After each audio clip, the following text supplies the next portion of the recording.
मैं डॉक्टर श्रद्धा वशिष्ठ आपका सबकी शिक्षा में बेहद स्वागत करती हूँ। बहुत से ऐसे सवाल हैं जो कागजात से जुड़े हैं, दस्तावेजों से जुड़े हैं, डॉक्यूमेंट से जुड़े हैं, जो कि संबंधित है कक्षा पहली के ऑनलाइन दाखिले से। और इन सवालों की सूची खुद केंद्रीय विद्यालय संगठन ने अपनी वेबसाइट पर, जिस वेबसाइट के माध्यम से कक्षा पहली के ऑनलाइन फॉर्म भरे जाते हैं, kvsonlineadmission.kvs.gov.in पर दी है। और साथ ही उन सवालों की सूची के साथ साथ सवालों के जवाबों की सूची भी दी है, यानी कि सवाल भी दिए हैं और जवाब भी दिए हैं। तो आपके लिए आज मैं लेकर आई हूँ दस्तावेजों से संबंधित वह सारे सवाल जो आमतौर पर अभिभावकों के मन में आते हैं। तो सबसे पहला सवाल, दस्तावेजों के प्रारूप यानी कि प्रोफॉर्मा कहाँ से मिल सकते हैं? तो वेबसाइट पर प्रोफॉर्मा डॉक्यूमेंट सैंपल लिंक उपलब्ध है। उस लिंक पर क्लिक करें और इच्छित दस्तावेजों का नमूना डाउनलोड करें। यह इसी वेबसाइट से सारे कागजात आपको मिल जाएंगे, चाहे वह डिस्टेंस सर्टिफिकेट है, चाहे वह ट्रांसफ़र सर्टिफिकेट है, सर्विस सर्टिफिकेट है, सिंगल गर्ल चाइल्ड के लिए जो सर्टिफिकेट चाहिए होगा यानी एफिडेविट चाहिए होगा वह है, या फिर डाइड इन हार्नेस सर्टिफिकेट है। दूसरा सवाल जो आमतौर पर पेरेंट्स जानना चाहते हैं कि सिंगल गर्ल चाइल्ड हलफनामे के लिए प्रोफॉर्मा में 100 रुपये के स्टैम्प पेपर का उल्लेख है। क्या कम कीमत के स्टैम्प पेपर के उपयोग की अनुमति है? यानी कि अगर 100 रुपये के स्टैम्प पेपर के बारे में बात की जाती है कि उस पर सिंगल गर्ल चाइल्ड के लिए जो एफिडेविट बनेगा, हलफनामा बनेगा, क्या उसे कम कीमत पर भी बन सकता है? तो इसके जवाब में उन्होंने कहा है कि आप हेल्प डेस्क पर बात करिए, इस संबंध में हेल्प डेस्क पर बात करिए। हो सकता है जब आप जिस भी स्कूल में अपने बच्चे का दाखिला करवाना चाहते हैं उसके हेल्प डेस्क पर आप कॉल करेंगे और वह आपको बताएं कि इससे कम वाला भी हमारे स्कूल में चल जाएगा। तीसरा, दस्तावेज अपलोड करने के लिए फाइल का अधिकतम आकार क्या हो? 256 KB अधिकतम आकार होना चाहिए और मैं आपको कहूँगी कि कम से कम साइज़ की फ़ाइल अपलोड करें।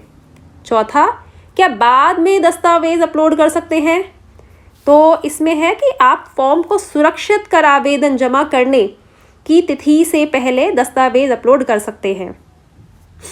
और अगर मैंने गलत कागजात अपलोड कर दिए तो मैं क्या इन्हें बदल सकता हूँ या बदल सकती हूँ? यदि आपने अभी तक ऑनलाइन सर्टिफिकेट सबमिट नहीं करवाया है और आवेदन जमा करने की तिथि तक दस्तावेज़ों को दोबारा आप अपलोड कर सकते हैं। अगर आपने सबमिट नहीं करवाया, अभी आपने सिर्फ फॉर्म में अपलोड करा है लेकिन फॉर्म नहीं सबमिट करवाया, लेकिन अगर आपने फॉर्म सबमिट करवा दिया है तो उसके बाद कुछ बदल नहीं सकता। ऐसे में आपको अपने सबमिशन को रद्द करना होगा, डिलीट करना होगा, फिर से पूरे कागजातों को जोड़ना होगा, पूरी जानकारी को भरना होगा, यानी कि फॉर्म को फिर से सबमिट करवाना पड़ेगा। यानी कि बहुत लोग बोलते हैं हमने गलती से गलत कागजात अपलोड कर दिए। गलत कागजात अपलोड कर दिए फॉर्म में, कोई बात नहीं, लेकिन फॉर्म अभी आपने सबमिट नहीं करवाया तो कोई बात नहीं, आप फिर से दूसरे अपलोड कर दीजिए। लेकिन अगर फॉर्म सबमिट हो चुका है तो फॉर्म को डिलीट करके फिर से कागजात अपलोड करने होंगे। प्रवेश के दौरान विद्यालय में कौन से कागजात जमा करने होंगे? देखिए, जो कागजातों की सूची होती है वह प्रत्येक आवेदक के लिए अलग होती है, यानी कि हर कोई जो भी कक्षा पहली के ऑनलाइन फॉर्म भर रहे हैं उन सभी के कागजात एक दूसरे से भिन्न होंगे, क्योंकि आमतौर पर लोग अलग अलग कैटेगरी के तहत अप्लाई करेंगे। इसीलिए जब दस्तावेज सूची होगी आवेदक द्वारा भरी गई जानकारी पर वह निर्भर होगी। अधिक जानकारी के लिए केंद्रीय विद्यालय संगठन के दिशा निर्देश देखें और जब भी आप फॉर्म को सबमिट करवाएंगे उसके बाद स्कूल का नाम भी आ जाएगा और उसके नीचे कागजात भी आ जाएंगे कि इस स्कूल में दाखिले के समय आपको यह कागजात चाहिए। तो जब आप कक्षा पहली का ऑनलाइन फॉर्म भरेंगे आपको उसकी जानकारी हो जाएगी। वैसे आपके पास हेल्पलाइन नंबर भी है, आप उसके माध्यम से भी कागजात पता कर सकते हैं। क्या बच्चे को शॉर्टलिस्ट किए जाने के बाद मैं सारे कागजात जमा कर सकता हूँ या सकती हूँ? दस्तावेज अपलोड करने के बाद ही आप अगले टैब घोषणा और सबमिट फॉर्म पर जा सकते हैं। यहाँ सबमिट बटन पर क्लिक करें एवं OTP दर्ज करने पर ही आवेदन पत्र सबमिट माना जाएगा व संबंधित स्कूलों को भेजा जाएगा। शॉर्टलिस्ट होने के बाद आपको फॉर्म में सूचीबद्ध और अपलोड के लिए सभी आवश्यक दस्तावेजों की मूल प्रति विद्यालय में प्रस्तुत करना होगा।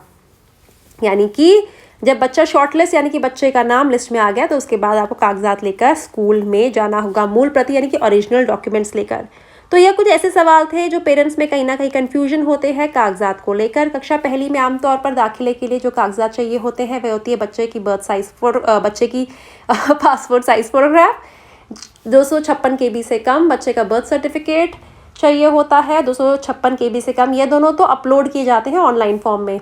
और इनका प्रॉपर हार्ड कॉपी चाहिए होता है, बर्थ सर्टिफिकेट की ओरिजिनल कॉपी चाहिए होती है, पासपोर्ट साइज़ फ़ोटो की हार्ड कॉपी चाहिए होती है, बच्चे का मतलब माँ बाप के नाम का एड्रेस प्रूफ चाहिए होता है। अगर बच्चा किसी कैटेगरी में है उसके तहत भी कागजात चाहिए होते हैं। तो आमतौर पर यह कागजात दाखिले के समय चाहिए होते हैं। और आप में से बहुत से लोग पूछते हैं क्या पिछली क्लास की रिपोर्ट कार्ड चाहिए होती है? तो पिछली क्लास की रिपोर्ट कार्ड आमतौर पर नहीं मांगी जाती और TC की ज़रूरत भी नहीं होती। तो उम्मीद करती हूँ इस जानकारी से आपको लाभ होगा। अब मुझे डॉक्टर श्रद्धा वशिष्ठ को इजाज़त दीजिए। नमस्कार।